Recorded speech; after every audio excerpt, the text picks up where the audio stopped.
സങ്കീർത്തകൻ്റെ പുസ്തകം 23-ാം അധ്യായം നമ്മൾ ധ്യാനിക്കുന്നു. 23-ാം അധ്യായത്തിൻ്റെ ആദ്യവാക്യം നമ്മൾ വായിക്കുന്നു. കർത്താവ് എൻ്റെ ഇടയനാകുന്നു, എനിക്കൊന്നിനും കുറവുണ്ടാവുകയില്ല. ദാവീദിൻ്റെ സങ്കീർത്തനമാണ്. കർത്താവ് എൻ്റെ ഇടയനാകുന്നു, എനിക്കൊന്നിനും കുറവുണ്ടാവുകയില്ല.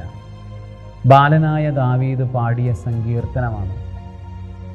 ദാവീദ് ഇത് പാടുമ്പോൾ ദാവീദിൻ്റെ അവസ്ഥ എന്തായിരുന്നു എന്ന് മനസ്സിലാക്കുമ്പോഴാണ് ഈ സങ്കീർത്തനത്തിൻ്റെ കൃപ എന്തെന്ന് നമുക്ക് ബോധ്യപ്പെടുന്നത്.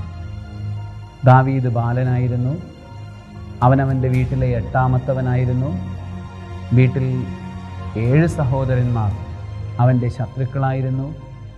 അപ്പൻ പോലും അവനെ സ്നേഹിച്ചിരുന്നു.